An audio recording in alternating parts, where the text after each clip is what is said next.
My name is Paul. I'm the chair of Kaimumi's Achievement Week 2004 committee.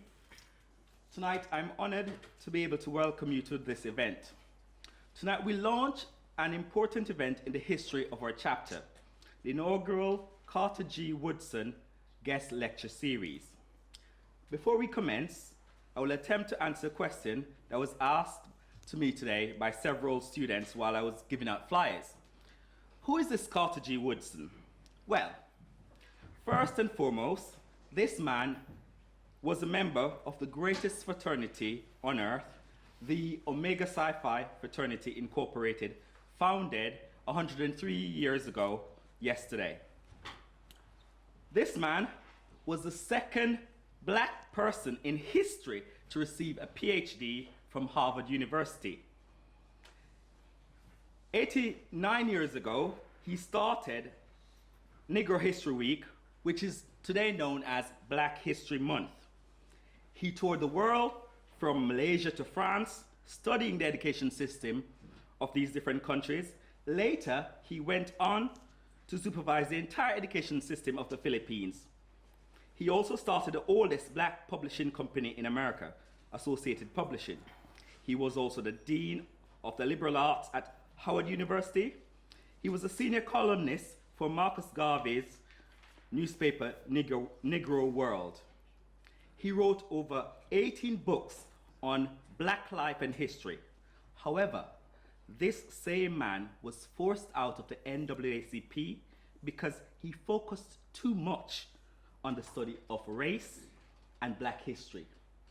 Further, they claim that his method of the advancement of black people were way too radical. In response to his critics, he stated, "Let us banish fear. We have been in that mental state for over 300 years. I am a radical. I am ready to act if I can find but few brave men and women to help me. Today, we, the brothers of Kaimumu chapter, are ready to act. We are ready to help, and that is why we sponsor this lecture series in the name of our great brother, Carter Goodwin Woodson."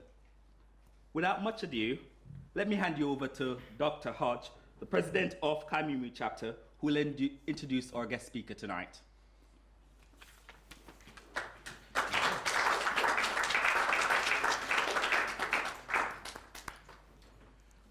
Good evening, folks. Good evening. Good evening. All righty. It's my pleasure, my honor, my privilege to introduce and present to you one of my esteemed colleagues at the university. Dr. Kehinde Andrews is a senior lecturer in sociology at Birmingham City University. His research specialism is race and racism. In 2013, he published the first book documenting the history of the black supplementary school movement in the United Kingdom, entitled Resisting Racism, Race, Inequality, and the Black Supplementary School Movement. A champion and strong advocate for the cause, Dr. Andrews is determined to get black studies on the national curriculum. Prior to joining our university, Dr. Andrews was previously a lecturer at Newman University, where he worked with children, young people, and families, and criminology. He completed his PhD in sociology and cultural studies at the University of Birmingham, the other university, submitting a dissertation entitled Back to Black, Black Radicalism and the Black Supplementary School Movement. Kehinde is currently engaged, I believe, in a project examining the role of black radicalism, focusing on organizing against racial oppression. He's interested in supervising postgraduate research in the areas of race, ethnicity, and racism, black studies, and how communities overcome inequality. His areas of expertise include race, racism and ethnicity, black studies, ethnography, community activism, scholar activism. Ladies and gentlemen, permit me to welcome Kehinde, and please join me in welcoming Dr. Andrews to give this lecture.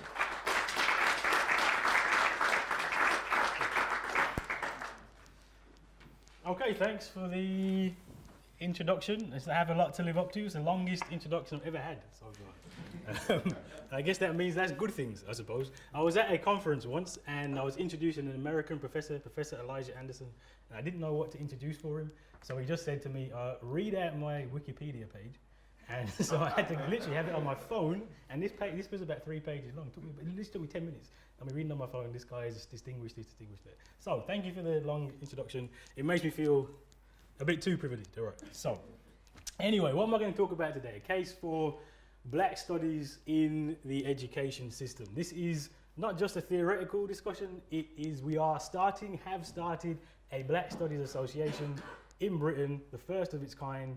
We had a major conference last year. We're going to have a major conference next year, 2-day conference called Blackness in Britain, which brings over some African American scholars. Professor Patricia Hill Collins, if anybody knows black feminism, is going to be our major keynote. So this is a real thing. Black studies. Why do we need it? How will it help? Etc. etc. So I'm going to talk about 3 general things. One, I'm going to start about saying education system. What do I mean by the education system? People mean different things when they say education. I'm going to spell out exactly what I mean. Secondly, then I'm going to say, what do I mean by black studies? What is it? How can we do it? And then the third thing I'm going to say is, well, once you say we have black studies, how can black studies help with some of the problems I'm going to outline in a minute? All right, so the first thing is education system, the problem with the system that we have at the minute. And I'm going to start this by making a big distinction between, on the one hand, education, and on the other hand, schooling.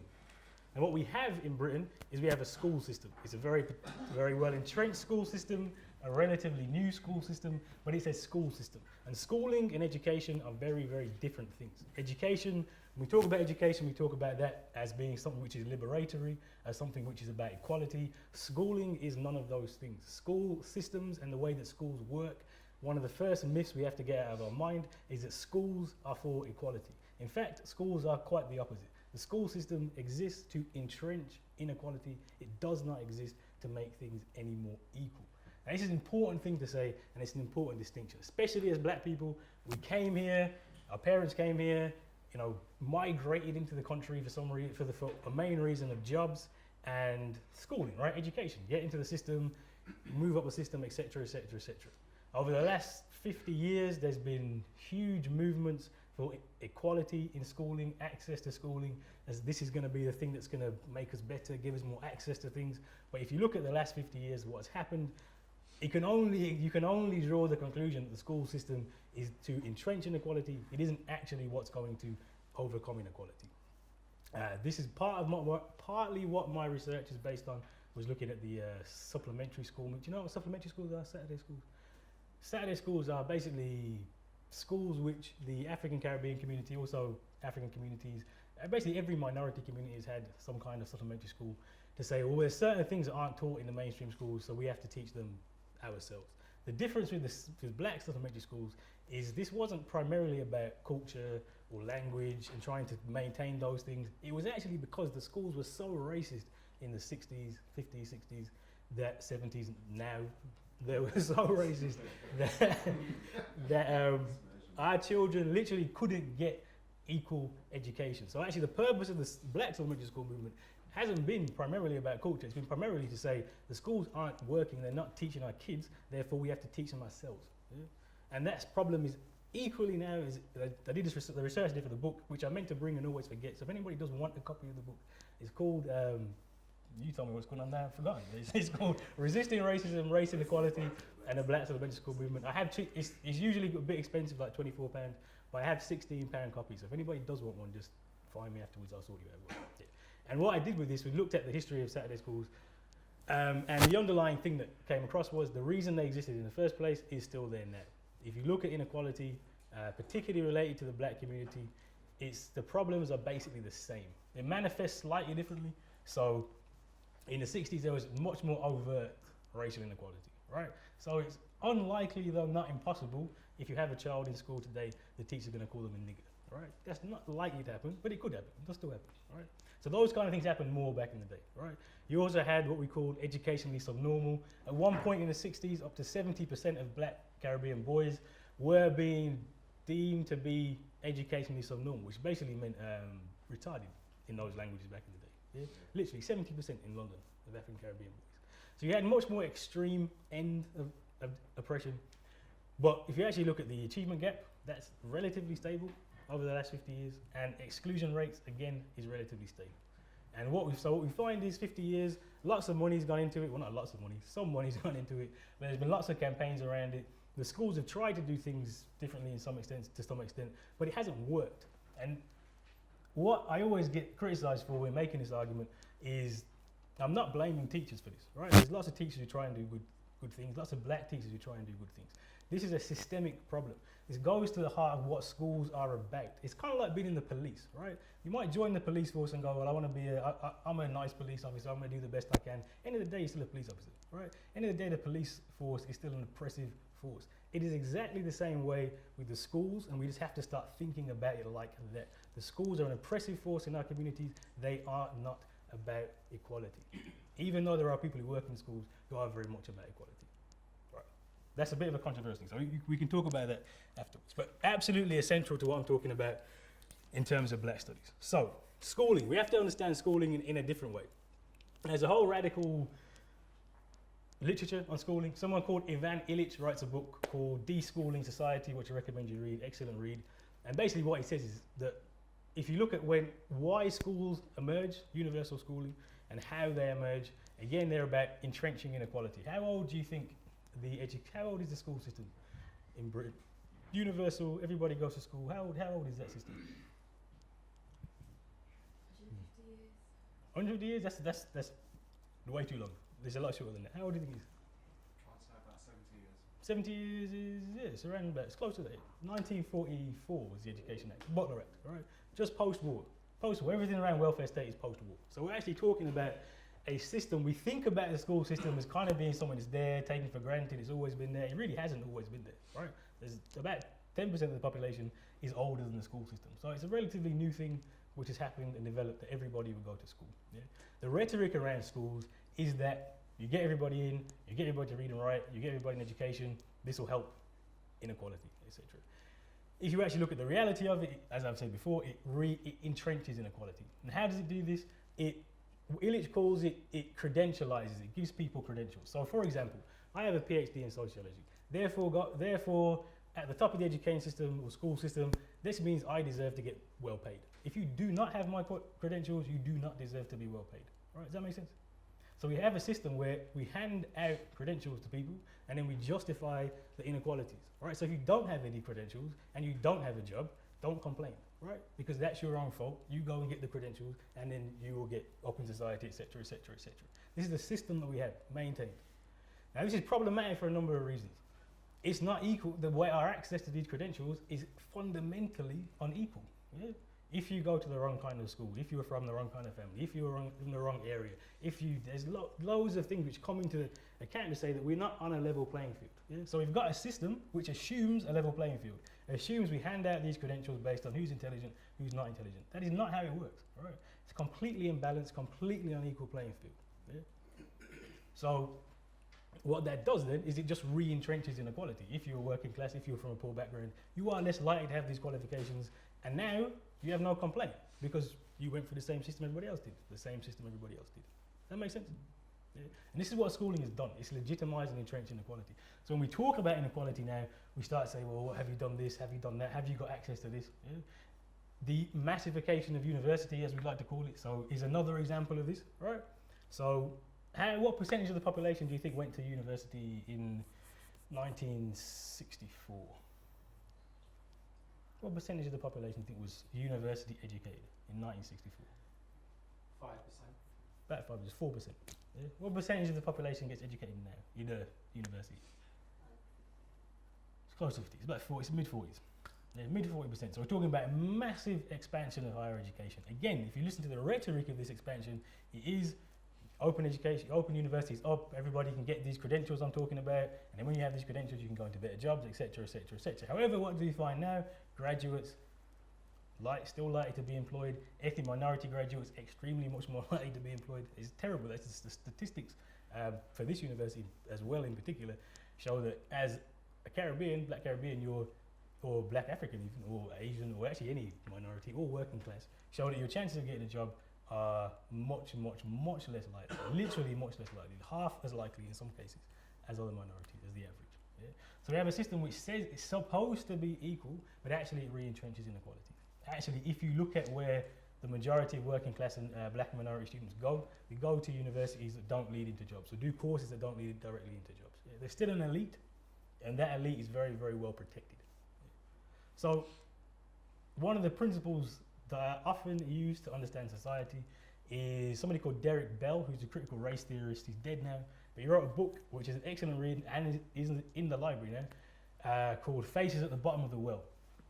And what he says in his quote from there, and he talks about the civil rights movement. He says, actually, if you look at the civil rights movement, nice in theory, in practice, it actually re-entrenched inequality. Right? And in practice, if you look at America now compared to America then, things are actually worse in many ways. Yeah? Prison being a huge way in which is worse, and violence being a huge way in which is worse. Yeah? And so what his theory essentially is that society, as it is fundamentally racist, when it tries to change, to do things, and it tries to be progressive, it actually ends up just recreating the oppressive nature of the society. Yeah?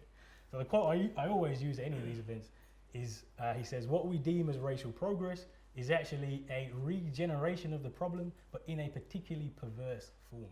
And it's a particularly perverse form because when we think we've dealt with the problem, but the problem is still there, then we can't deal with it anymore, right? So for example, we're in this post-racial moment. We had the civil rights movement, we've had educational action in Britain.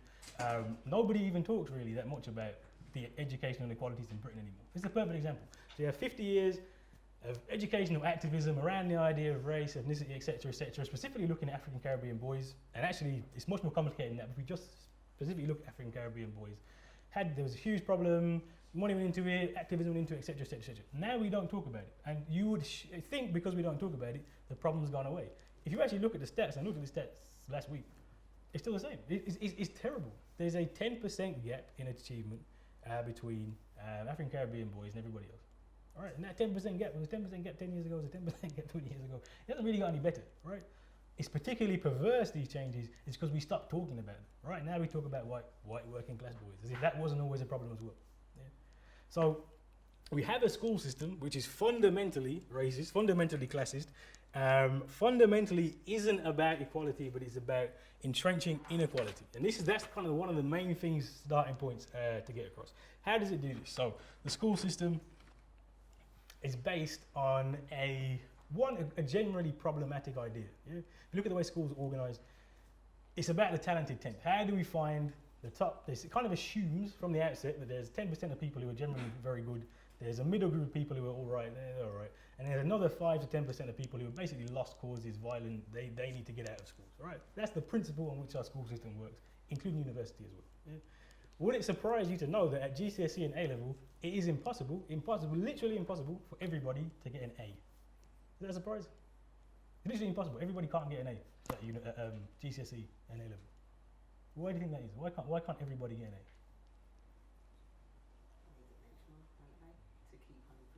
What's the benchmark? They have the foundation paper for one, so. Oh yeah, one. Everybody's not even into a qualification where you can get an A. Certainly. Yeah? But if everybody took the same qualification, it would be impossible for everybody to get an A. Do you know why that is? The system has to be maintained. Well, why this is another thing, right? So we have a system of so for example, university level, in theory, everybody can get an A. In theory, everybody can get over 70%. It's possible.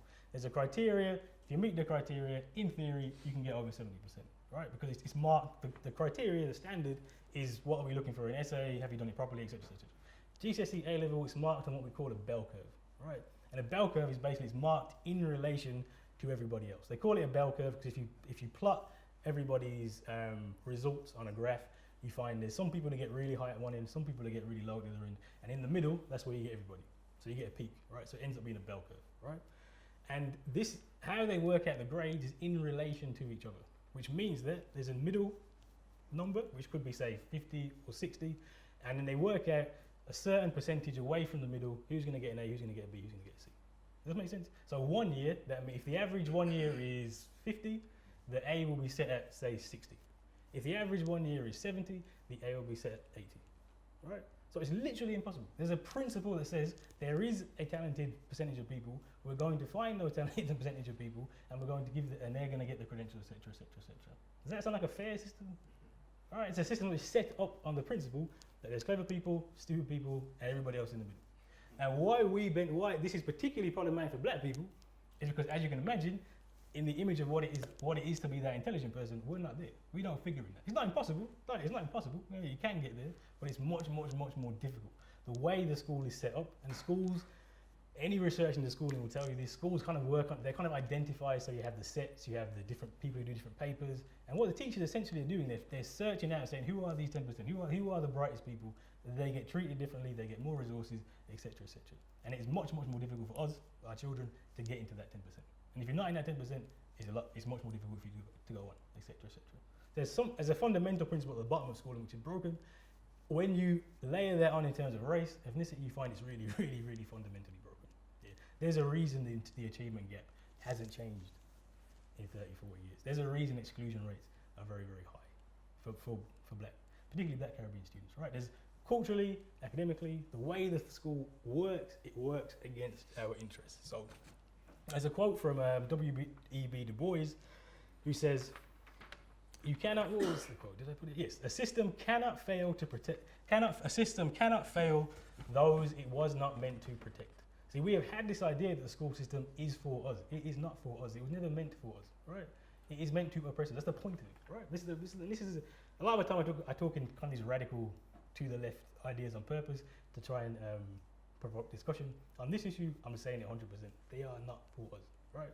So what we have to learn to do is to navigate the schools differently and understand that relationship. It's not impossible. Like, it would be madness for me to say it's impossible for black children to come through the school system. I'm a black Caribbean male born in Birmingham. Yeah, I have a PhD. It's not impossible. It's certainly possible, right? But that also, because there are people who have PhDs who are black Caribbean in Birmingham, doesn't mean we can say it's possible for everybody. That is not how the system works, right? Not how the system works at all. All right, so marginalization. The system's not broken, is something I'd like to say as well. The system isn't broken, the system is functioning. The fact that these things keep happening is not a mistake, it's how it's meant to be, it's how it's supposed to be. All right. One of the ways you can see this very, very, very clearly is in the curriculum. There's lots of other ways to look at it, which I could talk about another time. But particularly if you look at the curriculum in relation to black studies, the curriculum is Eurocentric. Now, not just the history curriculum is Eurocentric, the entire curriculum of schooling is Eurocentric. Geography, maths, science. It comes from a particular perspective, a particular point, right? Particular knowledge claims are validated within our curriculum and other knowledge claims are rejected. Yeah? We have a curriculum which is getting worse as well. It got a little bit better under New Labour. When I say a little bit, I do mean a little bit. And now it's regressing even further back to the classics, to Britishness, to et cetera, et cetera, et cetera. But it isn't just about history. This is about every subject in the school. It teaches from a particular perspective and it rejects other perspectives. Yeah. This is one of the reasons why black studies is important. So what do we need to do? We need to not have as much faith, or, well, I don't say no faith in the school system, but have little faith in the school system.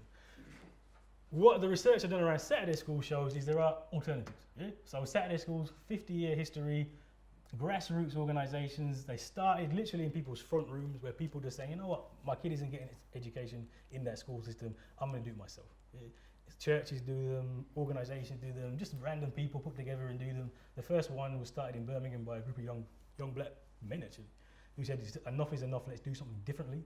So we don't have to rely on the schools to do things. We can do things ourselves and we have to do things ourselves because we have to create different kinds of education, right? A critical education that can discuss some of these things, non-Eurocentric education, different ways of teaching, for example. So Saturday schools is certainly one way. Supplementary education, building our own things outside, which can feed into the mainstream, will be different. Black schools. I'm going to give a talk in a couple of weeks on black independent schools and how those can work and how those can function. And that's one of the solutions. There's also a way where you say, well, let's not be so negative about the mainstream schools. Maybe we can work in the mainstream schools. Maybe we can do certain things. But I firmly have the belief that the mainstream school system can't teach black studies effectively. It just can't do it. You just can't. I would never want it to do it because the way it would do it would be in such a way that it would re-entrench inequality. Remember Derek Bell, what we deem as racial progress is a regeneration of the problem in a particularly perverse form. actually, when you look at how the national curriculum has tried to deal with this issue of Eurocentrism, the ways it does it, kind of amazed to some extent. So, for instance, there is a course you can do GCSE that looks at slavery. Will you be surprised to know it's not any slavery in the Caribbean? It's very American focused. Yeah? So slavery is not a British thing at all. No, it's an American thing. Right?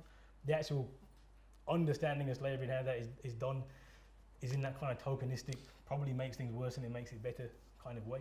Yeah. So there's a way within if we leave this to the school system to just do it, it will do it badly. It will probably make it worse. Yeah.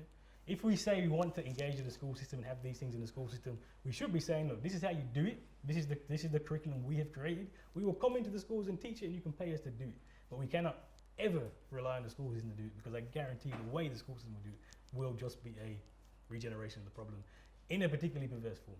Yeah.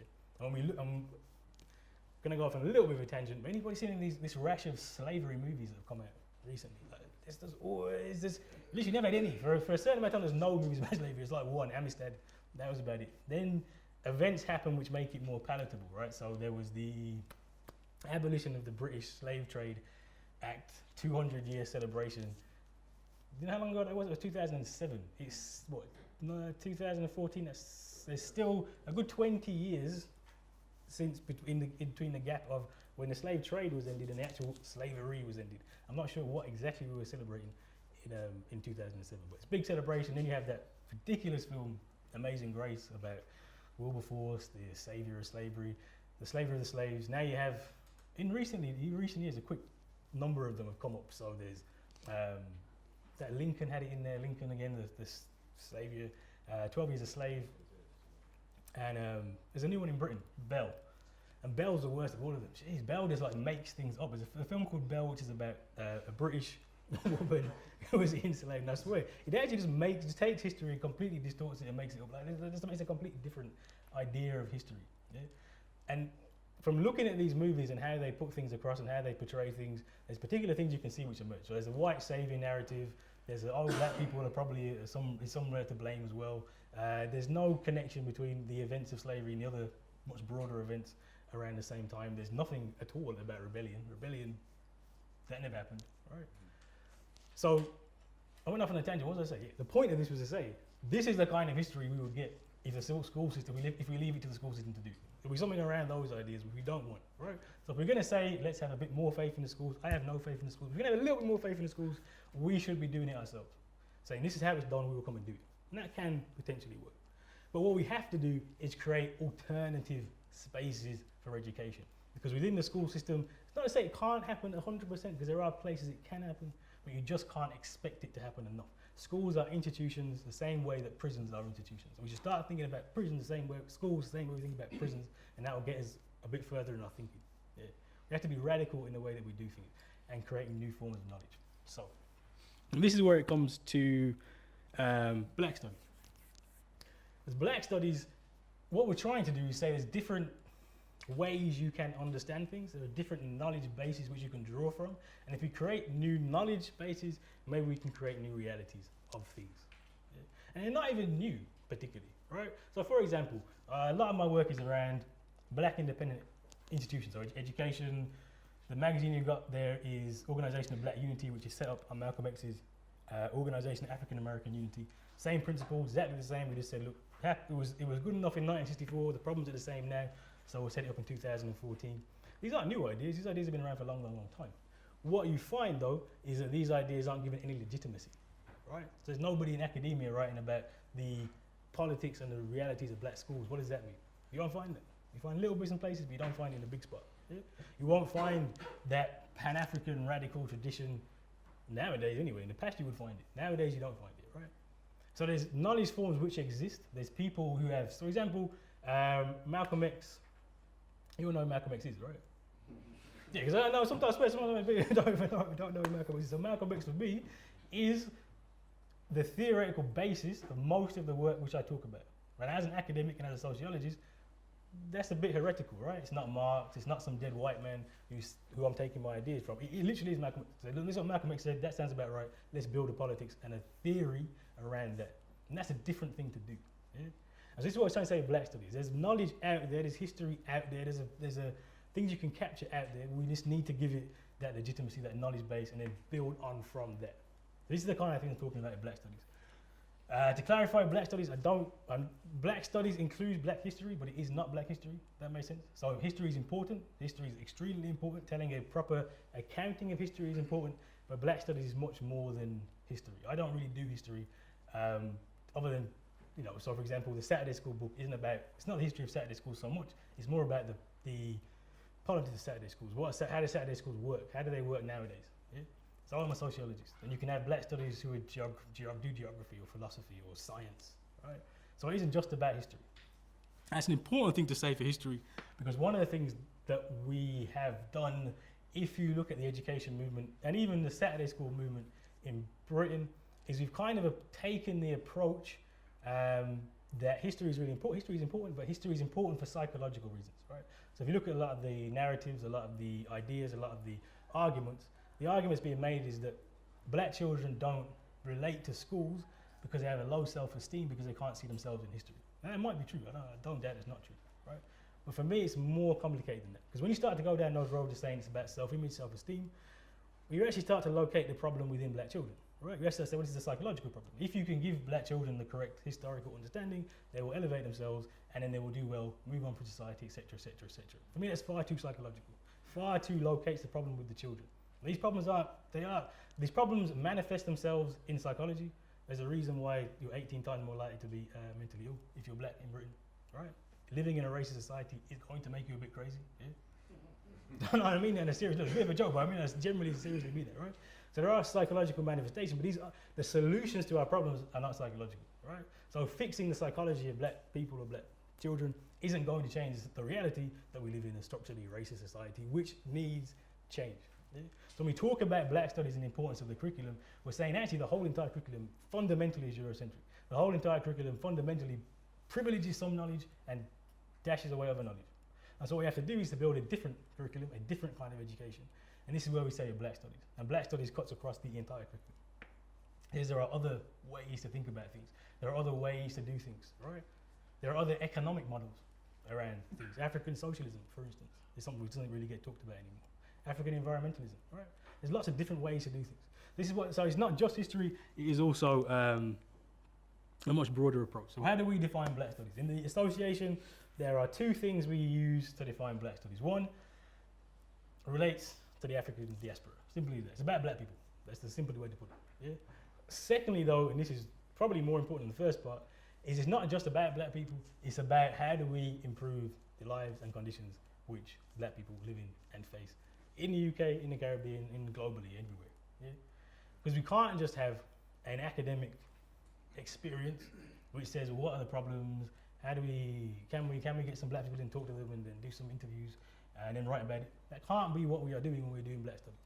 That is one of the fundamental problems with the way that our Eurocentric system works, is it separates out knowledge and action, right? So if you look at the way university works, yeah? The idea of the university is it's a cerebral intellectual thing, and that is totally separate from the practical reality that happens on the day-to-day. The ivory tower of university, that needs to change. That needs to stop immediately, right? Knowledge and action have to be together, they have to be connected, have to be combined. Yeah. That's a fundamental principle of Black Studies. That we have to be doing work which is improving the world. That sounds a bit corny as you want to put it like that, right? But doing work that is directly engaged with people's experiences and people's lives. Yeah? And that sounds quite simple, but actually, especially working in university, is much more complex. The idea that you wouldn't do that is very, very, very, very entrenched. So when we do it in terms of methodologies, this is why the knowledge is important, because in terms of methodologies, in terms of literature, in terms of how you do things, that gets transformed when you take on a different mindset, right? You just have to do different things, have to do different ways of understanding. Also important for this, and this is something which people raise a lot, is Blackness. See, Black for me is very, very, very, very important. I use it on purpose, use it positively, use it politically, but not in the idea of political Blackness. Political Blackness being the idea that everybody who's not white is Black. That needs to go in the bin straight away, right? When I say Black, I mean African descent, African diaspora. I can go on for loads of time about that, about what. The important thing to say is that this idea of Blackness, for me, is absolutely central to what I mean by Black Studies. See, the criticism of this is why not say African? Why not say African? Yeah, that's a criticism. This criticism I get all the time. I have to deal with this a lot of the time. There is a reason for it. Yeah? Firstly, blackness in this sense I'm talking about is automatically connected to African, right? When we say black, when I say black anyway, and when people in the organization say black, we mean African. There's an automatic connection to that, right?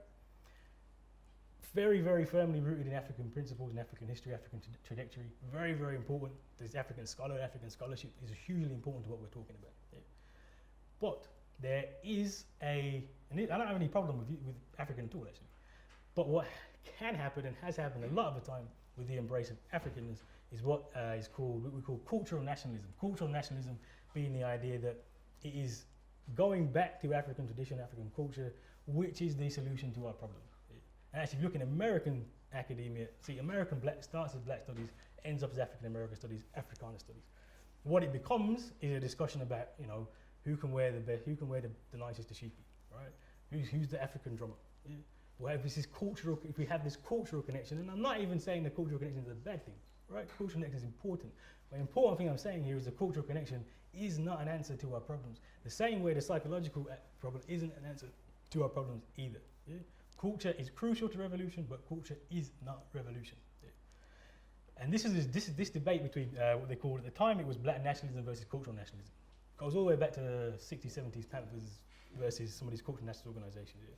It's really an important debate to grasp, because what's happened, particularly in terms of black radicalism nowadays, is you do have this very strong African cultural nationalism. If we can only think African, then we will be in a better place. You can think African all you like, ain't changing the conditions that we live in today, right? So that's why I use blackness on purpose, right? Because that blackness connects us, when we understand it properly, to a radical politics that goes back through Malcolm X, through the Panthers, that goes back to Marcus Garvey, that goes back to Paul Bogle, that goes back through Harriet Tubman, that goes back through... In fact, a nice time for a plug, the Organisation of Black Unity has put together a booklet which is called The Power of the Movement, Pioneers of the Fight for Black Liberation. So there's 17 people in here of liberation struggles, so that cut across Africa, the Caribbean, South America. And this is the kind of thing we say with black studies, right? It's a small booklet, easy for kids to read, some other information you can pick up from there. Only costs £2 if anybody wants to buy one. Have a limited availability of them here. But there's a tradition and a trajectory that someone like this captures of blackness, of black radical politics, of the politics we are purposely trying to connect into, because where we've gone seriously wrong over the last 20 years down a culturally nationalist route rather than a political route, if that makes sense. Anyway, so blackness is really important for that reason.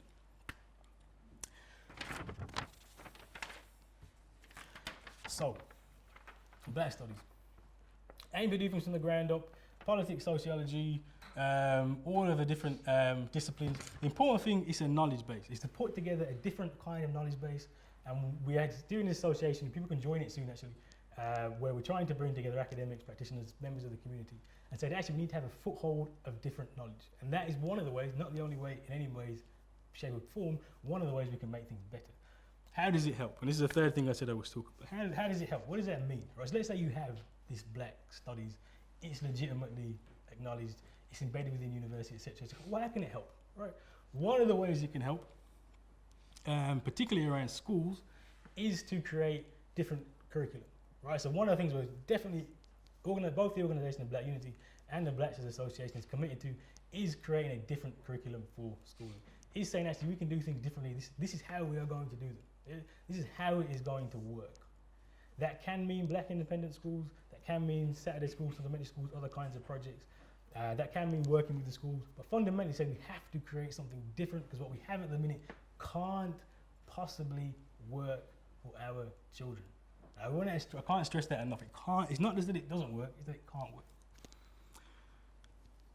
One of the ways that Black Studies can help is it can connect young people in particular into the school system. So if you look at one of the main reasons why people don't, and particularly black children, but not just black children, working class children, lots of children, don't succeed, is because they're marginalised from the curriculum, from the schools, right? There is nothing that keeps them connected into it. Yeah? Distance from it from the very, very start, from the very, very, very outset of it. And because of that, they reject it, they stay away from it. Partly that's the curriculum. Yeah? Partly that's what you have to do, the curriculum, how it's organised, how the schools are put together. Partly it's the teachers, how the teachers expect things, etc., etc. Yeah? There's lots of things which marginalise young people. So if I'm looking back and saying, well, look, I have a PhD, I went to an inner city school in Birmingham, what's the difference between the other black Caribbean boys who went to the school. Lots of things are different, right? Loads of things are different, right? I had a better understanding earlier how to navigate that stuff, how to understand it's a game, you have to play it. Yeah? Wasn't as directly marginalized from things. But you can see this very, very early on how people just get marginalized from it, get kicked out from it, yeah? And then rejected. It's not it's nothing to do with intelligence or talent at all, right? It's simply about understanding how to navigate through that system and not understanding how to navigate through that system. Being marginalized versus not being as marginalized, right? These things are really, really important. I was fortunate enough to be identified early on as in that 10%. So it's not impossible for black people. And you find that a lot of times. People say, oh, well, I was in that 10%. When you're in that 10%, black, white, age, doesn't matter what color you are. If you're in that 10%, you're going to get better treatment. If you're not in that 10%, you're going to get worse treatment. If you're a black young male, you're more likely going to be in the bottom 5% in how you're treated from the very start. This isn't like 16, 17. This is 5, 6, 7, 8, 9, 10, 11, 12, 13, 14. Yeah. There's something about schools which do that. So a different kind of knowledge, different kind of understanding can challenge that, can change that. Start with people's experience, right? Things which are interesting to people are going to make them more engaged with things. But not just historical, also in reality. What we're saying about Black Studies, it has to be connected to the reality. If I was organising a school and had a curriculum, we would do things in our local community. Yeah? Write a letter to your MP because of some of the problems you've seen in the prisons or with the police. Yeah? Why isn't this kind of things within the curriculum? Why is it all theory, etc., etc.? Because we separate it out. Theory, intellectual, not practice. We need to forget with that and make it much more collective. There's ways to do education which directly engage students in their lives and in their ways of doing things, and also teaches them how to read, write, etc., etc., etc. Also, one of the problematic things with our school system is the student-teacher relationship. It's built on a very, very teacher has all the power, student has no power. This is why this idea of who gets as the 10% is important, because once you're in that 10%, the teacher's power is diverted to you. Once you're not in that 10%, the teacher has a lot of power to get rid of you, essentially. Yeah? That needs to change, right? We need to stop seeing children as being passive, who just accept things, and actually start to see children as co-constructing knowledge. There are certain things within universities which aren't that great, but there are certain things which are quite good as well. And one of those things is that relationship is different. Yeah? There's no need to be a demon towards the children, right? And actually, looking at black educational movements, we can oftentimes be much, much worse than white people with that idea of what does it mean to be a good educator. Yeah? Actually, with one of the arguments on the more conservative side of the black experience is to say the kids aren't getting beaten enough, right? We all heard it, right? There's not enough discipline in the schools. You need more discipline. In fact, 2008, and I'm going to end on this story probably. Yeah, 2008, David Cameron came to New Star Radio. You know New Star Radio, Dudley Road. On a black radio, conservative. He was running to be Prime Minister at the time. I would like to have think about 20 years ago he'd have got a grilling. I don't think he'd been invited, but if he was invited, there'd have been loads of things by that. Whole of this show, and I kid you not, was the DJ asking the question, when are we going to bring back the cane in schools? If you get into Prime Minister, are you going to bring back the cane? And the whole entire show was about discipline in schools, how we need to be more disciplinary to our children. This is the madness which has become with the black community. We've given up on these on proper radical, not even radical, just logical discussions about how we're going to change the education system and make things more fair, and just gone down this route where we look very much about individuals, about culture, about parenting, about families. Look, these things are issues, but there's issues which are created by the system, and they cannot be changed without changing the system. It's simple as that. So that's how we get to the point where New Star Radio, black radio show, we have pro-conservative questions for the conservative candidate for the election. So we've come to a point where we need something new, need something fresh, because and it does involve, in a sense, going back and trying to bring back some of the things which we had before, because we've lost them and kind of diverted course. That's another reason why we're doing Black Studies, to try and bring this stuff together again and print a different way of doing things. Yeah, so that's really what I wanted to say, just to say that we need Black Studies, new forms of knowledge, really, really important. We also need a broader idea of the education system. Schools aren't the only thing which educate our children, right? There's other ways to educate our children, and we need to engage them much, much more. And we need to educate our children ourselves. And essentially, we need to have education for liberation and understand that we are still oppressed within this society. That hasn't changed over the last 50, 60, 70, 80, 400 years, right? We are still an oppressed minority within society, and we still need to liberate ourselves from this society. And that is a different way of mindset of thinking about things. That's it.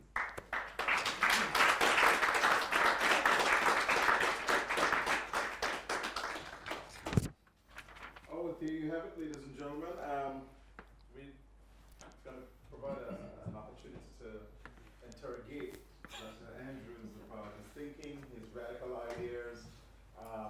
gave us a lot to think and process.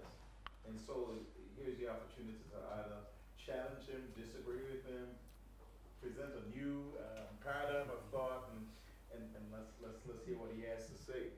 And perhaps I can get the ball rolling.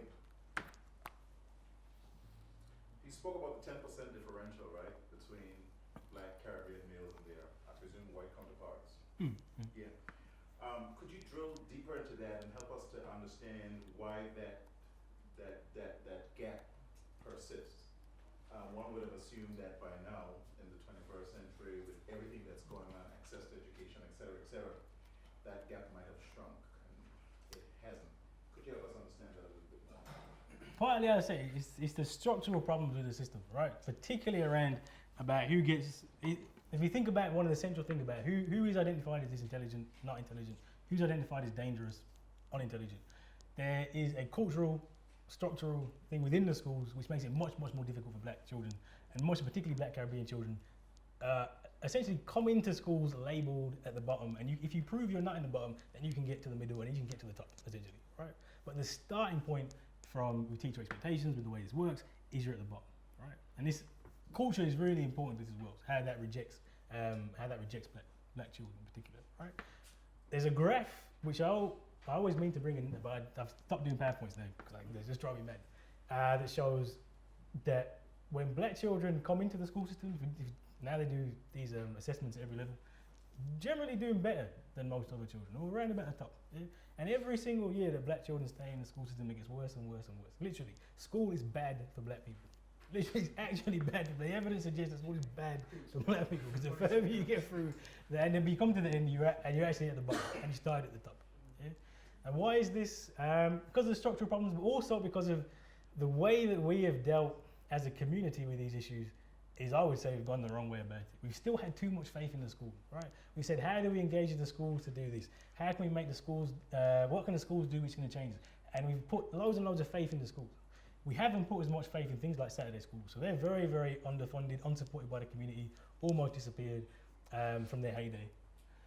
If you compare the progress of the last 20 years, however, to Pakistani Bangladeshi, who were around about as bad, doing as badly as African Caribbean boys, they're now average. And the reason for their being average, I would say now, is Muslim schools. There is a proliferation of Muslim schools, right? There's loads of these Muslim schools with different, and this is important because there's a different way to do things, right? There's a different way to teach. There's a different way to engage. And all the evidence says that Muslim kids go to Muslim schools, they do a lot better than Muslim kids that don't go to Muslim schools. But we've taken the approach to support the mainstream schools and not to support our own stuff, and that's the problem. Can I also add to it? We're in an area of white privilege. So the criminal justice system takes care of percentage, the mental health system takes care of percentage. So the moment you close the gap, the structural concerns of society create conditions for us to commit more crime to keep the gap located. Because the same, if you see the decline in education, you see the growth in incarceration. It just goes like this. So the reality of it is, white privilege and the maintenance through colourblind approaches creates what we call identity politics. It's not about racism, it's about white privilege and the maintenance of it. So that's why we're in an area of mass incarceration. And the way that you get Black people to be docile is give them TV, hip-hop, give them all the stuff. And so what we're doing is replicating the very same structure to keep us down. And it's no different to the food. People will sell us back our food. So the reality of it is, if me and Candy was talking, we'd have the same conversation, because the people that you lose, they come to me as a criminologist. But what happens is, academics, white academics, operate in silos. A sociologist looks at this, a criminologist looks at this. If you look at it holistically, which is what we have to do, what you realise is nobody looks at the holistic framing. So what I'm dealing with is, we haven't got, Malcolm X said it, you haven't got cat in hell's chance until you deal with the structural concerns. And one of the exercises we did in prison is, in prison they have books on the Russian Revolution, the French Revolution, the Cuban Revolution. The moment you say Black nationalism, everybody frets, but we've got Scottish nationalism with the referendum, Welsh nationalism. So Black people have no rights to self-determination unless you're selling drugs or you're singing or whatever. So what I'm saying is, the reason it's never going to change because we've expanded the prison industrial estate to accommodate who you lose. So if you look at who's in prison, they're exactly the same youths who come at the bell curve at the tail end. But we're not educating students to be critical thinkers at the degree level. So what we have is people that don't think. Because everything that they're taught at university, as Kahindi was saying, simply this. Black studies is not just about what you learn, it's how do you condition your mind to operate in the conditions that you live. And unfortunately, we created everything before anybody else, but you wouldn't know that. So white privilege says to black people, you can do what you want, providing that we take the decisions. Because we don't have the resources to control education. So what I'm saying is, that's why it's never going to change. So I just wanted to, sorry about that, I just wanted to throw it in. All right. Okay, I guess I'm going to end up moderating this. Brother Brown. Yes, we have a question over here from the lady. And what we might have to do, are you picking up the questions as well? Okay. Yeah. Repeat the question. I was going to say, first of all, I wouldn't say it's never going to change. I think that if Martin Luther had that idea, that we'd be way back when, from way back when. So, anyway, my question is, the Macpherson report showed evidence of institutional racism in the police force in the UK. Do you think that there's institutional racism in the education system? First question. And what's linked to that, how do children now navigate through the education system while we are educating each other? Yeah, what? So, Just to recapitulate, did everybody get the question, but first of all? Okay. yeah, of course, there's institutional racism in the school system. And I was saying we have to start thinking of schools like prison. And as mine was perfectly saying, there is a school to prison pipeline, which you can see very clearly. In the United States, it's very, very obvious, right? In the United States, if you basically look at America, it's Britain, but everything's a lot worse. So you can see the relations a lot better, a lot clearer. Yeah? And this is the same problem that we have here, right? There is literally a pipeline from schools through to pupil referral units, typically through to prison. Yeah? So institutional racism in schools is just as bad and just as perverse, and actually starts that institutional racism in prisons, and is linked into the police force. Mine makes another good point, I forgot to mention about black studies, is it's interdisciplinary. Yeah? You can't look at these things at one. You have to look at it much more. So when you're doing sociology, you're doing history, you're doing geography, you're doing social policy, you're doing all of it. You're doing criminology. Yeah? Because these things are all connected. So yeah, school, there's loads of evidence I can go and give you about the institutional racism within schools. It is about the curriculum, it is about what we call cultural capital within schools, right? So how is it, and it's things that might not seem important, but actually are really, really important. So for example, hairstyles. Yeah? Can you send your kid to a school with a line in his hair now? Is that okay? Is that acceptable? It wasn't acceptable when I was in school. It became a little bit acceptable. Now again, I think it's gone back. There's a uniformity around how you do things. It's not coincidental. This uniformity tends to attack black cultural expression. Yeah? That's one of the ways kids get rejected straight away. You don't talk properly. You don't dress properly. You don't have the right kind of hair. Yeah? So it seems kind of benign at the outset of it, but actually it's really important, right? Because the culture that they want, how you're expected to behave within the school system, is based on white middle class behaviour. Yeah? So obviously you advantage your white middle class because that's how you behave. Yeah? And if you don't, but if you further you are away from that norm, the more and more inequality you're going to face within the school system. Yeah? Second question you asked was about How do students navigate? Yeah, and this is actually something we're writing up now about the Saturday school movement. It's actually one of the things why it is so important, why it works, is what it does. What a lot of the time spent within a Saturday school is doing is trying to tell kids, how do you survive this system, right? It's saying, look, the system is racist, the system is not for you, but you can navigate if you do these things. Yeah? So it's not like it's impossible to get through the system. You just have to know how to get through the system. And that is one of the strategies we can use in order to get people these qualifications, right? How do you navigate? How do you deal with the teacher when the teacher's like that? How do you learn stuff outside of school, right? I was in school for what? Since I was 5 to university, I was about 20, I don't know, it's a long time, 20 years probably, right? 20 years in school. And actually, the stuff that I know the most about, nobody ever taught me about, right? The actual content of my school was basically useless, right? It taught me to read and write. Outside of that, well, I haven't got anything. Yeah? So actually, most of the learning that we have to do is outside of the school. And that's something we have to get as well. You can't trust the schools to deal with the kids. Yeah, if you do that, it's literally over. right? And that's one of the problems as a community we've done. Kind of say, well, schools should work. Let's make schools work better, and leave it to the school to deal with our kids. That's not going to get us anywhere. Too. So what's an alternative resource for you to do research inside school? Because if I decide not to go to university and stay and do my research, whatever research I'm doing was brought off from school. So how do I relate that together? What do you mean?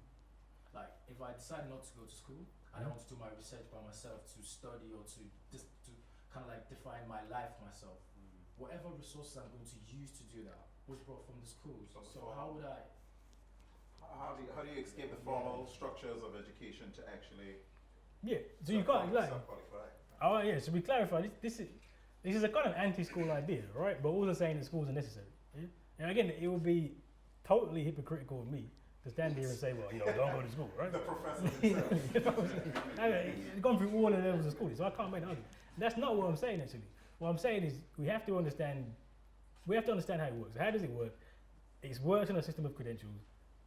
Unless, and I'm not even against this idea, we are going to do a Garvey, pick up and move to Africa and start a new society. Until that happens, right, we are here. And while we're here, we have to play the game. And playing the game means getting the credentials. So this isn't a don't go to school argument too. This is an argument saying, yes, you have to understand, you have to do these things, you have to tick these boxes, because that's really important to get resources. But that's not enough. That's not enough at all. And actually, to get though, and not even just that it's not enough, but in order to be successful in ticking those boxes, you have to educate yourself and be more. Why is it, for example, that I got through the schools and some of my friends didn't get through the schools? Yeah? It was the other stuff in education that I was doing personally, reading, education, the other stuff I was involved with. That's what sustained me through it. And in doing that, you get skills which take you through the mainstream system as well, right? So I'm saying if you have students who are connected to, if we can get students connected in other stuff which they're interested in, get them to navigate through the system, then you have the best of both worlds. You still have the credentials, but you have other stuff as well, and you can create different knowledge forms. And also, why the Black Studies stuff is important, particularly from a university level, if you like, is to give legitimacy to doing other kinds of things, right? So I don't think it shouldn't be necessary that you have to educate yourself outside of school and then go to school and do that stuff. But if we can produce a platform of Black Studies that says actually there's a different way of doing curriculum, there's a different kind of school, we can have our own schools, Black independent education that does all these things in the same school, then you can kind of close the gap a little bit and say, yeah, you can get through the system with this different model of schooling. And that's what we're trying to do at the moment. So I've got a follow-up question to that. How do you think one's social circumstance affects, using your comparison, you and your peers, why did you succeed and why others didn't? How does one's social circumstance alter that reality? Yeah, that's another part of the story, right? So class within race, there are class dimensions. Yeah? Another reason I'm saying why did I succeed, other people didn't succeed. I didn't have the same, I wasn't from the same level of poverty. And that's hugely important, right? Hugely important. Around resources, etc., right? So we have to understand that these are the conditions, and then we have to say, well, how do we address that? So how do we bring in more resources? And the perverse thing that we tend to find generally across the system, not just for Black people, but generally, is that middle class families have more resources and working class poorer families have less resources. Well, let's try and flip that around. Let's try and put more of our resources into communities where they don't have those resources. Yes, ma'am. Okay, like you talk about Black Studies, should that be taught independently as a course on its own within the education system, or should it be aligned with history, geography, maths, science? How would it actually be included in the education? Why should it be included with other things? I don't know. I'm asking you. What do you think? I think it should be included. So when we're having a history lesson on Florence Nightingale, it should also be incorporated like Mary Seacole. Science, when you're talking about Isaac Newton, we should also talk about Elliot McCoy. But what I'm looking at is the whole thing of Black Studies. Who is going to create that curriculum? Who's going to create that course? Yeah, all right, so ideally, if we say like, I said, we are building the idea of having a Black school with a different kind of curriculum. But it is still engaged with the mainstream curriculum because you have to, but it does things a bit differently. If you have a school like that, you don't need a Black Studies school. Not necessary, because Black Studies is embedded across. Yeah? However, that's not the reality anywhere other than this imaginary Black school, right? So, because of that, you have to have it as a distinct thing, right? And particularly if you're looking at mainstream school systems, they are not going to change to incorporate Black Studies across the piece, right? So we have to say there is this thing of Black Studies. This is what it looks like. These are the key things in it, and this is how you teach it. Who would design it? It's the people who can design. So I'd be involved, other people be involved, teachers be involved. You get people together and say, well, what is it that we need? How do we do it? How do we design it? And you package it together. And so what we would like to see is from literally from nursery level, and actually look at the back of the magazine you've got, Organisation of Black Unity. We're trying to restart the Marcus Garvey Nursery. We're saying from nursery level, school level, university level, what is Black Studies? What is the curriculum? How does it work? What are the resources? How do you teach it? And then once you've got that, as a separate subject for you, it has to be a separate subject within somewhere like here or within the mainstream school. But if you have your own school, I agree, it doesn't have to be a separate subject. It can be embedded. Sorry, I just wanted to come back to the question. In medical practice, a heart specialist still operates on the body, but they're a heart specialist. With Black Studies, it's still part of education, but like a heart specialist. Yeah, true. It's a specialism, and I think what I get a sense of, black people are frightened, because when you mention the word revolution and change, and I think it goes back to Merton strain theory, we've got conformists who accept the way it is, and then there's rebels who want to change it, and I think they're diametrically opposed, and now it's class-based, because middle-class black people are trying to protect their position, yet if you look at the expansion of the streets and gangs and road use, that disparity is what E. Franklin Fraser in the 40s wrote about, the black bourgeoisie. So in some respects, all I'm suggesting is, if the medical profession, or in criminal justice, we have probation, we have prisons, we can do stuff independently and still validate it as education. But it's just unfortunately, as I said, a lot of us are frightened of change because, as you know, that we still think everything white in the last 400 years is better, whether it's a surgeon or... So in a way, the mindset that we have about embracing blackness, because blackness is black consciousness. Yeah. So the way we think about change, we have to embrace that. And you see it in here. Black students will come and say they're frightened to argue with the lecture. They want black material, but they're frightened. So I think that society, through moral panic, has educated most people to be frightened in a way that in the Caribbean and in places in Africa and Brazil and other places, they don't. We're very conservative, liberal. And unfortunately, we've got a generation who has inherited that fear. And so they don't see what the problem is because they've become colourblind based on the way it's been. So I'm saying it's no less education because it's called Black Studies. It's just a different type of education. Comments, questions? Again, you guys are actually validating what Dr. Dean said. You're free to ask questions or challenge. Come on, here's a question. I noticed that part of the examples that you gave, you actually said black Caribbean students without differentiating between males and females. Because I know a lot of research says that females weren't as far behind. Are you saying they've caught up? No, the actual research, the black boy girl distinction is overplayed. So African Caribbean girls do better than African Caribbean boys. Right? In relation to all girls, African Caribbean girls still subject to it's not quite as large a gap, but there's still a gap. So if you add up all if you look at all girls compared to girls, African Caribbean girls, I don't want to use the word underachieve because it's not quite how I want to put it, but don't quite achieve at the same level as well. And that's kind of been missed in a lot of this discussion. It's not just about boys. African Caribbean girls have the same problem. It's not quite as magnified. It's not so they're not. If you compare them to the boys, it's not quite as bad. But that problem is still very very much there as well for the Caribbean girls. And it's also, and actually interestingly, if you look at the stats, African is changing a bit as well, right? So African typically, when I was going to school, model minority did better, relatively the same as Chinese and Indian who do very very well. That's not the case anymore. It's going to come down. It's going to actually, if you look at over the years, it's going to drag down towards Caribbean, if you like.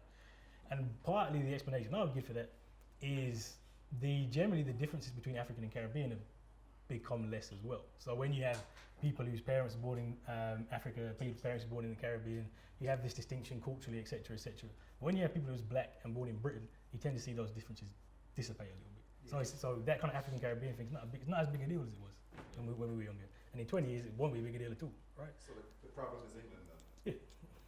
You got a question? How far have we gone with putting this case forward in Parliament with David Cameron and actually acting on this so that it is actually incorporated in the education system? Have we actually took it anywhere, or is this the beginning? Interesting question, right?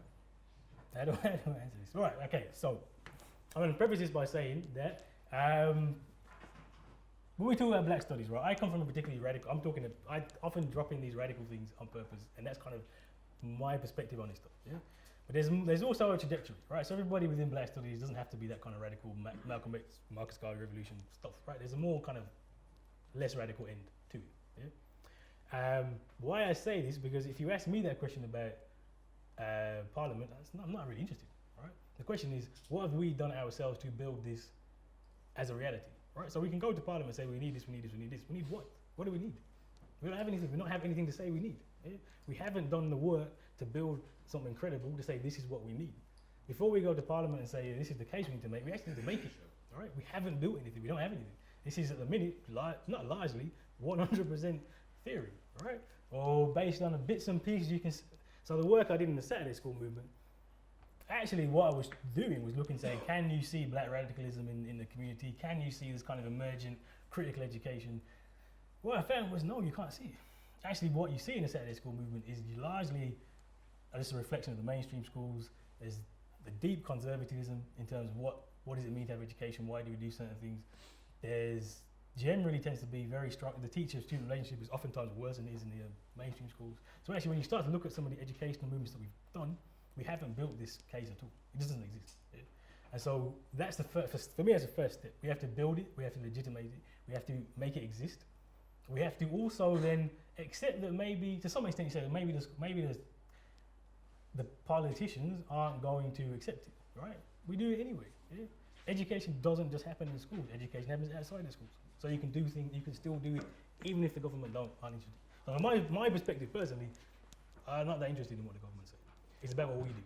But there's other people who would be more on the sense, yeah, we need to engage with the mainstream politicians. Would that be an example of learned helplessness, just as we are depending on the schools to give us something, we are looking for the Parliament to give us something, whereas reversing the cycle, like you said, we go out and create it. Looking at from the American perspective, Black progress wasn't dependent on Congress. Black progress was dependent on community. And so, how do we mobilize ourselves? To create the change we seek for ourselves, and without depending on whoever to give it to us. I get a sense of a lot of people that do want to get involved. You want to speak how? I get a sense of a lot of people that get involved, but they just don't know how, especially at the university level. You know, I mean, I think we would be the best people to be pushing it forward, and there's not enough people that know a direction to go in.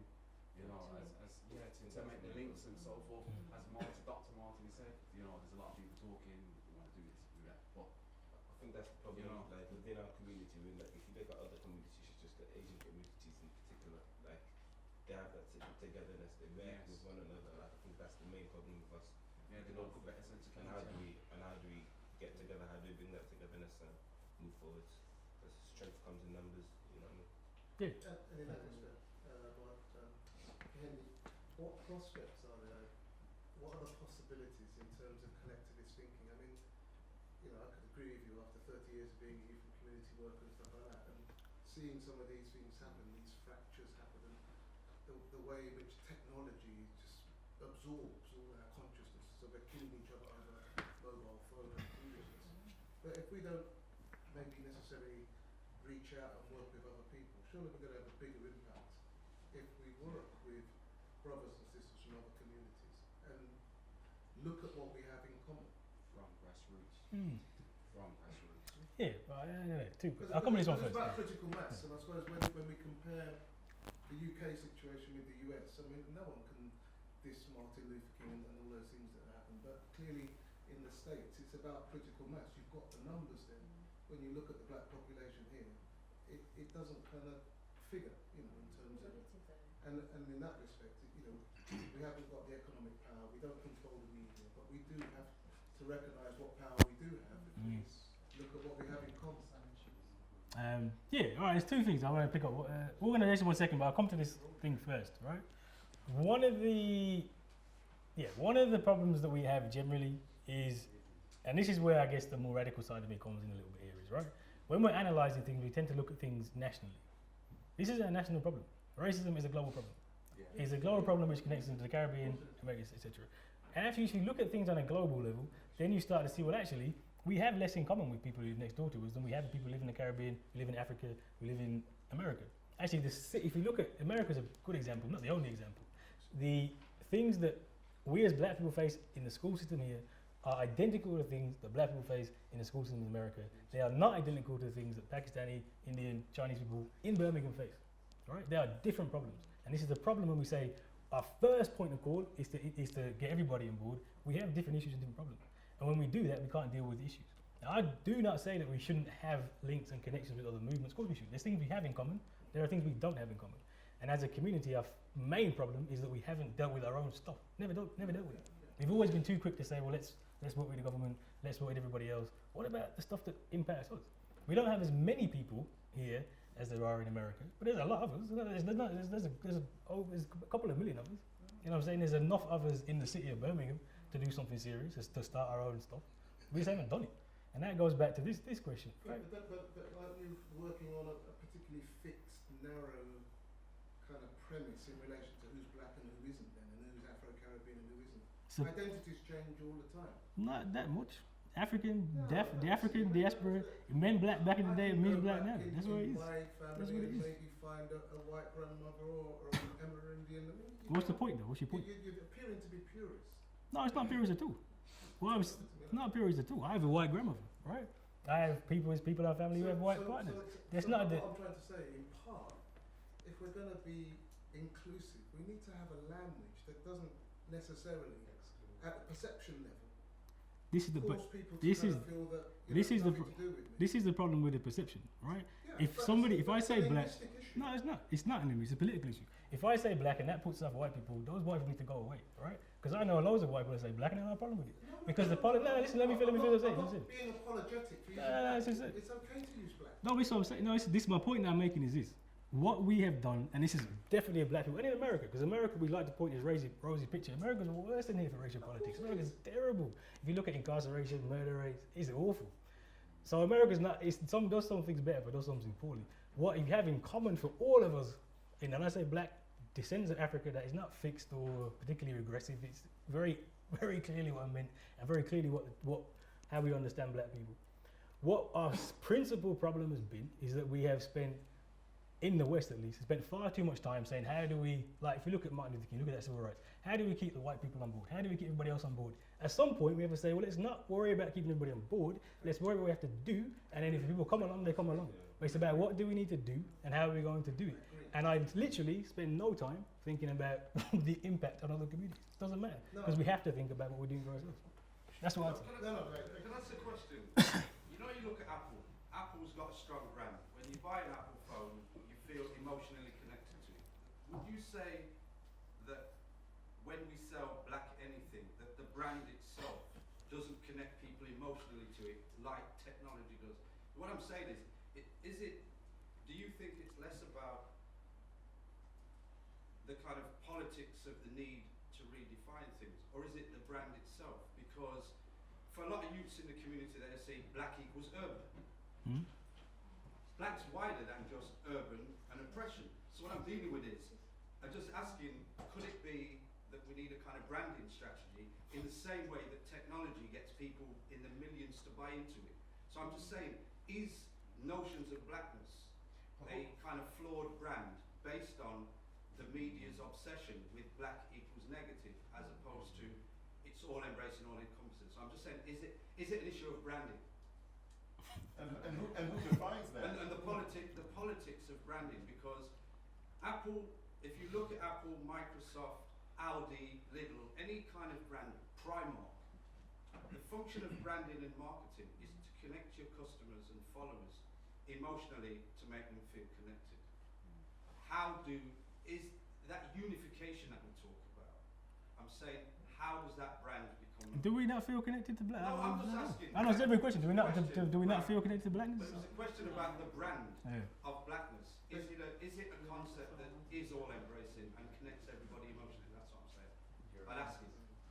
I don't know. I think it's interesting because as far as I can see black, and as far as, and I've used it, and I use it a lot, and use it to lots of, it is that, it does connect people. People do understand there is that emotional connection. So I might be wrong.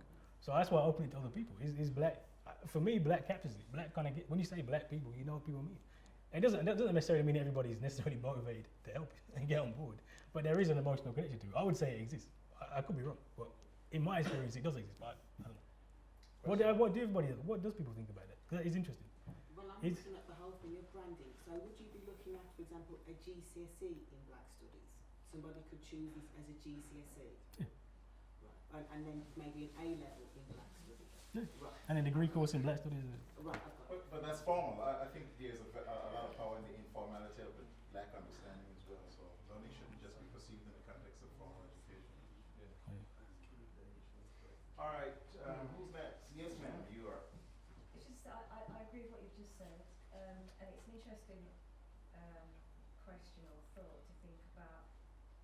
Is it a matter of rebranding? Because a lot of people don't connect with being black, even though they are black, which is why they're self-hating. Yeah. You know, in lots of different ways. And I think that the disconnection that a lot of black people have with their identity is because they've been sucked in and they watch too much TV, basically. Lack of education. Exactly, lack of education. They watch too much TV. So I notice you smile when you use the word branding, and it's interesting because it's not a term that I would familiarise with people, with humans. But one question that I kind of raised within myself was, you know, are we going to, if it's a case where we have to rebrand blackness, for want of a better word, would we do it if it's going to do the job of giving us a more positive outlook on what it is, you know, to be black and what it is to have the culture that we have? Well, I think it's interesting actually, because if you look at blackness and the emotional connection, actually, this is really important because you do have this idea about what blackness is and what authentic blackness is, and actually this is one of the things which takes our young people in the wrong direction. Yeah? I was thinking back to school and says, what does it mean to be black? It gets defined very negatively. Yeah, because of society, because of, you know, it's the thug image, it's that mentality, it's the street, it's the road life. To mention the meaning of the word. But importantly though, and this is where I think this is why I've always stuck with black as a word. I've always seen young people want that emotional connection, right? If someone says, look, this is what blackness means, and I'm gonna go and be this in this really hyper ridiculous manner that ends me up in prison, there must be an emotional connection to it, right? Because you must be saying, look, this is me. I'm just not seeing myself properly. Yeah? So what we need to do is, I know branding is the right word. It's re-education. What does it mean to be black? If we had more positive ideas about what blackness was that young people could relate to, they probably would go down those more positive routes. But because of how it is understood in the media, how it is projected, how it is put across, those negative routes are ways people go down. That's part of black studies, right? Putting out different ideas about blackness. There is a blackness which isn't that. There is much more positive, much more progressive, that you can buy into to take that branding, to take that Also, branding. you know about what you explained in terms of, no, I'm talking about in terms of how schools ask a question. I knew the answer, I have my own answer, I want to hear what your answer was. I know schools is institutionally racist. I could tell you a lot of true stories, even within my own family, of my own experience with schools, and fiddling exam papers. So at the end of the day, it's what was I going to say?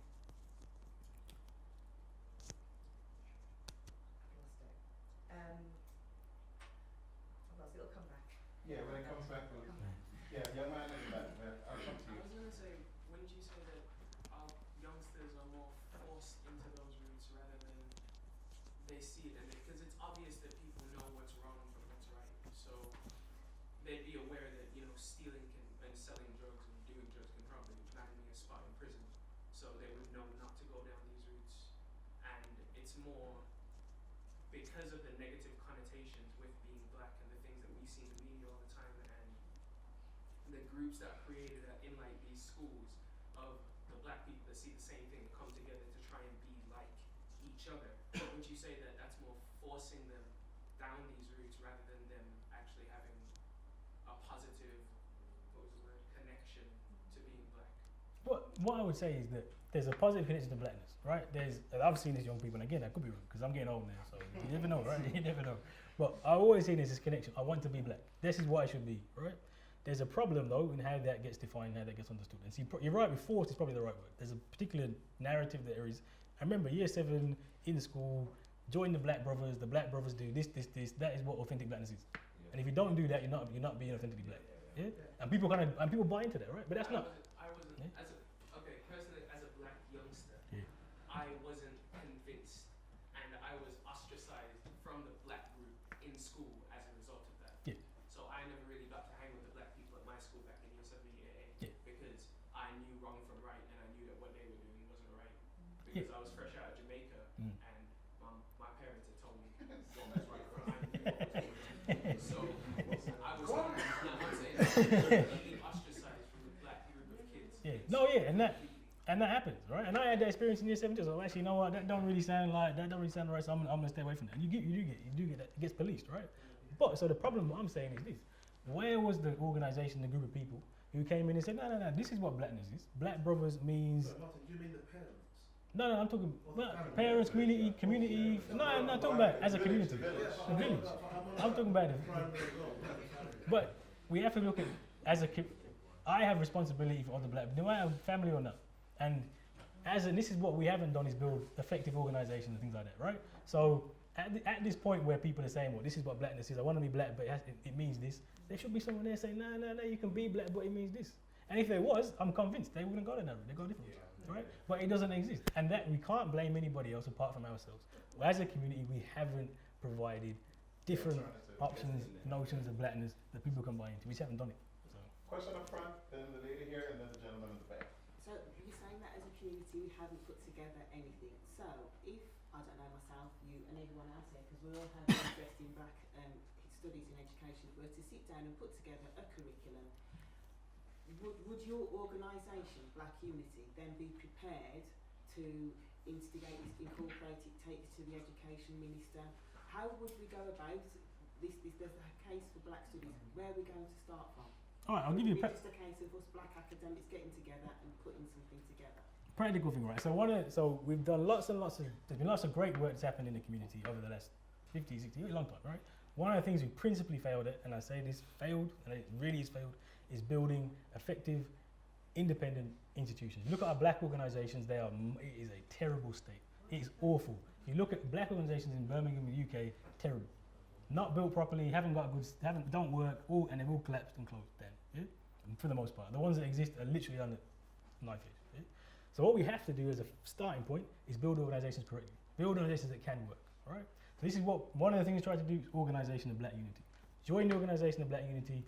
It's a membership-based organisation. You put money into the organisation. There's a governance structure, if you like. There's ways of working that we're trying to say, look, if we want to do things, we're going to start building them. Yeah? Same thing with the Blacks Association. We have to start. Nobody really likes this stuff because it's really boring, right? It sounds boring. Let's build organisations. Without organisations, there is nothing. Yeah? So what we're saying is that, and the organisations are different because Organisation Black Unity is more community-based, does other stuff than just education. And Black Studies, it's not just academic, it's got an academic background too, but we're saying we want to bring this into existence. It's going to happen. Join either one of these associations, organisations, and we are going to sit down, we are going to build a curriculum, we're going to put it into a package, it is going to exist, and in 50 years' time it will still be here, and these two organisations will still be thriving. That's what we have lacked as a community, principally lacked. We just don't have that, and that's what we have to focus on doing. So if you are seriously interested in doing this, it's not just a talking shop, we're going to do it. It's going to happen. Right? Yeah, no, hold up. So we have this lady here, and then the gentleman at the back. I just wanted to interject on that question. Are you saying that there's not one credible black organisation in terms of... Name one. You can tell me one and I'm wrong. The I can say Institute for Race Relations. that's not a black organisation. It's not a black organisation. They made us a 520 Incorporated. 103 years old yesterday. All right, ma'am. So we're not a part-time organization. Yes, ma'am. You. Is there a universal definition or understanding of what it means to be black and blackness? And how is it that we can informally kind of spread this message of what it actually is? Like, do we have an informal way of making this understanding universal? Well, I say look, things don't have to be universal, right? So there's other ways to use black, which I would never use, but if people want to use them, let them use them. Yeah? Language is language. So we'd have our definition and description of it. And other thing I would say is black rooted in African ancestry. I'm pretty sure that's how it's mostly understood, right? That is the predominantly. It's not. It's only in very select circles that's not the way it's understood. Right. What we have to do is then try and connect the politics back into it. I think that has gone. Right. But that's partly why you do something like Black Studies, and partly why you do something like Organisation of Black Unity. But it doesn't have to be universal. It has to be an understanding that we have, an understanding that we share, and then you put that across and people buy into it or don't buy into it. But it doesn't necessarily have to be universal. Gentleman in the back. I guess my question would be about sort of the practical implementation of it in a sense, just sort of for you to clarify for me in a sense. Is what you're saying is, I mean, obviously we know the hegemonic sort of system, education system that we live in will not accommodate Black studies. And if that's the case, then is there a pointless exercise actually trying to change the system or trying to get it to accommodate Black studies? And you know, so if on one hand we're saying, you know, as a system that's not designed for us, but yet we're trying to incorporate ourselves into it, is it an unachievable dream? That's the first one. And also, if we're saying let's create an alternative system to educate ourselves, is there not sort of personal, cultural sort of issue that people need to overcome first before they think about the structural issues at the top, or is it all interlinked? All right, first point. Firstly, I said the school system is fundamentally broken, right? Not fundamentally broken. So the school system works. This isn't a place where you have Black studies necessarily, right? I'm saying that very clearly. I think Black studies is something which is developed outside of the traditional school system, mainstream school system. I don't think you can develop within it. It's something outside it. Having said that, we are here. Even if we say let's build a Black school, it's totally separate. Most Black kids aren't going to a Black school, and it's also this isn't just for Black kids. Black studies is generally important. The idea of having a different kind of education is generally important, right? So we have to deal with the reality and say, look, most kids are going to go to mainstream schools. So are there ways, once we have this alternative, that you can then work with the mainstream system? Now, I think that is probably possible. Maybe it's not possible. Maybe actually say, we don't want this in the mainstream system. We don't want it, right? If that's the case, we still do it. We just do it outside. But I think we're here, like I said, unless we are going to get on a boat and go back to Africa and start again completely, we have to just make an effort to engage in the mainstream, even if, as you say, it's not, I won't say pointless, but it's difficult, right? But this case for Black studies is very much to say you build it outside the mainstream system. Right? You have to build it outside the mainstream, because you can't build it within the mainstream system. The other issue about are the personal things people need to, you can't do politics like that. You can't do politics like that, right? Nobody's perfect. There's no such thing as being the perfectly educated cultural person who can then take things forward. And actually, that's one of the problems with the way that the politics, particularly the black left politics, if you want to call it that, has gone, where it's focused on culture. Once you free your mind, then you can free everyone else. But if you take 60 years freeing your mind, then you did, and you haven't actually dealt with the structural problem. So you can't wait around to fix this all that. People having the concept of their personal elemental issues in the first place before they worry about the structural, which is the sort of the more macro issue to a degree, is for, on a practical level, if a parent, is unemployed, unable to get food, I don't think their main concern is going to be about their child being Black educated. Yeah. So in a sense, it's, if we're saying we're going to need to do it by ourselves, on our own, first and foremost, do we not need to put, structures in place to sort of get people over their personal issues first and foremost? If you ain't got food in your belly, the last thing you're going to be thinking about is Malcolm X. Yeah, but no, this is the reality. But two things to say, right? One is your personal issues are connected to the structural problems. And I'll say this 100%.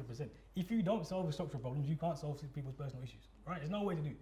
So we can put in lots of things in place, but at the end of the day, it's about food, it's about money, it's about housing, and those are structural problems which can only be dealt with by looking at the structure. Second thing to say is also, I do agree with you, right? If you're in this situation, this is why we can't be too, this is why these kind of things about parents, yes, parents have responsibilities and X, Y, Z, but we have to understand people as conditions which create these conditions. For example, and this is a controversial issue, right? Black fathers, where are Black fathers gone? It's easy to say, look, it's Black fathers and they have responsibility, and Black fathers do have responsibility.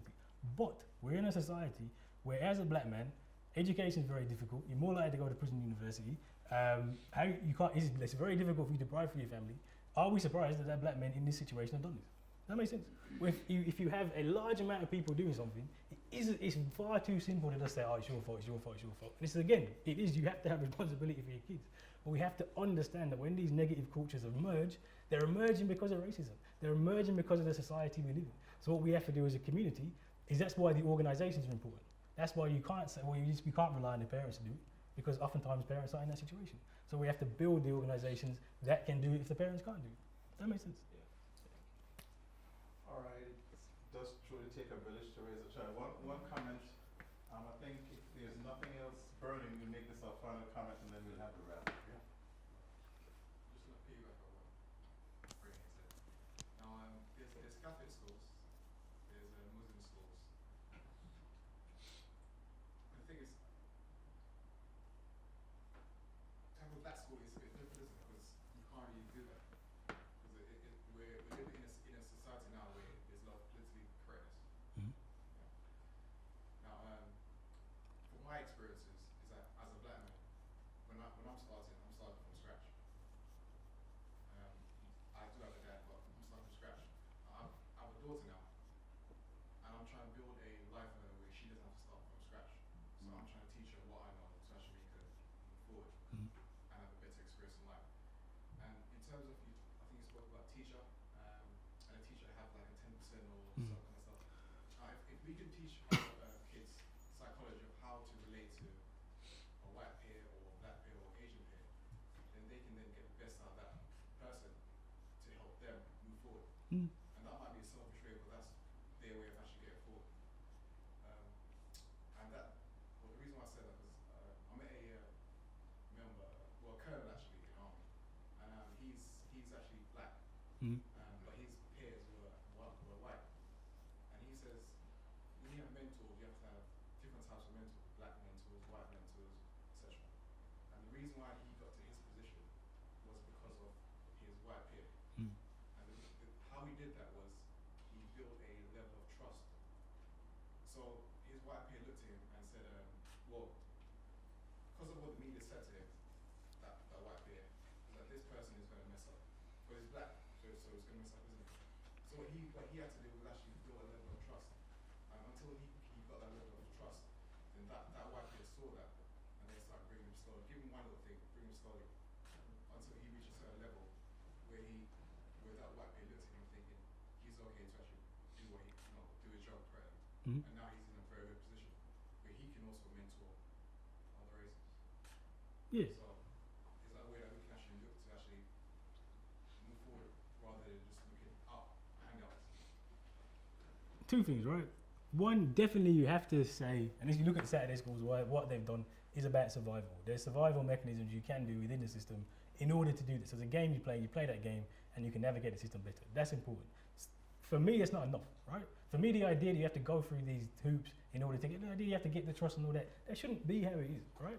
That is how it is, so we have to accept that's how it is, and we have to accept that we have to teach our children to navigate that. But fundamentally, we're saying that shouldn't be how it is, and we should be trying to say how do we build things differently, which is why I think we need to have more fundamental changes. But I don't disagree that in the short term you have to do that because that's just the reality of it. Yeah. But I do disagree that we can't have a black school, right? Muslim schools are relatively recent. You said Muslim schools 50 years ago, they were looked at and you said no chance. Even 30 years ago, no chance. If we put together stuff properly. But the thing is, with regards to Muslims, you've got black Muslims, a high majority of black Muslims, you've got Asian Muslims, you've got Arabs. So I think like with black schools, you might have to be a Muslim as well. It's very hard to say compare the Muslim schools and some of these religious schools to black. Because we're talking religion there. Yeah, because with regards to Not Muslim race. schools, the high majority of very Yeah. high majority of black Jewish schools. schools. Of black Muslims, high majority. Well, the problem is, then, this is what we've done is, and a lot of what we have to stop doing is accepting the narrative. There's a narrative that says if you have a religion is the base to have a school, and there's no, so it's religion or a state school, essentially. Always, you pay for the school, you do what you like, right? There's another narrative. When I say black, firstly, there's a politicalness to that. So actually, it's more of a different ideology way of thinking about that. That is a perfectly legitimate basis to build schools on. We just have to make the arguments perfectly legitimate basis. We have to reject this idea. Don't take the dominant narrative. Challenge it and say we can do it, and it can work. And the strategy, we have a strategy for this as well, because people have tried to do this kind of Afrocentric schools through the free school legislation. Because in theory, free schools, you can make a school based on whatever you like. In practice, that's not true, right? So in practice, all these schools have been rejected very, very quickly. Haven't got the resources, they're not interested. So what we're saying is the way in is what we call alternative provision, pupil referral units. Hardly any regulation, much easier set up. So what our plan is, what we're going to do is we're going to set up a people referral unit with this idea, black school, right? And then from there, turn it into a black school. So it's a different strategy of doing things. So we have to just be, the way we think about things has to be different. Okay, I see some hands coming up here. This gentleman here, and I promise you, you're going to be the last comment because it's getting real late, and I know we've been at it for about 2 hours. So, your comment, sir, and final comment, James. If you make a black school and then people retaliate by making a white school, and then they have more resources than us, doesn't that just put us back to the same I place? don't think it is a white school. You are No, but he's asking a hypothetical fully question. understood. Like, wouldn't they have more resources than us? Wouldn't they get more, like, What I would say to that is, you want to take the last question and then? Well, yeah, I mean, we are going to schedule a part 2 of this. Maybe on Thursday night, we've got an off night on Thursday, so we can come back and do the follow-up questions. But you want to respond to that? Yeah. Or, and then we'll have an agenda. At the end of the day, the schools are white schools. That's what they are, right? There are schools based on Eurocentric principles and curriculum. They are white schools. There's no way to have a white school in response to a black school because all the schools are white schools, right? And as I said before, I just don't spend any time thinking about what the response is going to be from others. Our question is, is this what we need to do, and do we do it? And that's it. So, and that's just how, that's my mentality. MJ. I guess you've spoken a lot in terms of actually working the system. And I wonder, the question really, to what degree should you work the system before you start living on your knees? That's the first question. And sort of Martin kind of touched on, I'm a third-year student at the previous uni, and I found myself actually defending my blackness to a degree where I'm often having to challenge the common narrative, and when I'm proposing alternative literature away from what's in their reading list, they're not able to comprehend it. It's beyond, and so for me, am I compromising by challenging that? Is that compromising to a degree what I can achieve at the end of it? And so how much should you actually work the system before you start actually living on your knees and actually, but knowing you're consciously assimilated with your central viewpoint? All right, this is important, right? Because as I said, at some point you have to game the system and understand what it is that you can do and what it is you can't do, right? And this is different, depends, right? So for example, the best mark I ever got undergraduate was when I took completely black radical perspective, deconstructed the question. The guy loved it. I kind of knew he'd like it, right? I couldn't do that to everybody, and you got to know your people who are marking your work. It's not so much about the students, people who are marking your work. You just got to know who those people are, right? But this is the point I'm making. It's these calculations we shouldn't have to make. And once you have a Black Studies Association, a Black Studies discipline established, we shouldn't have to make those, right? Once those are automatically on the reading list, they're automatically in the libraries, they're automatically given privilege, then this is what I'm saying, this should hopefully deal with that issue.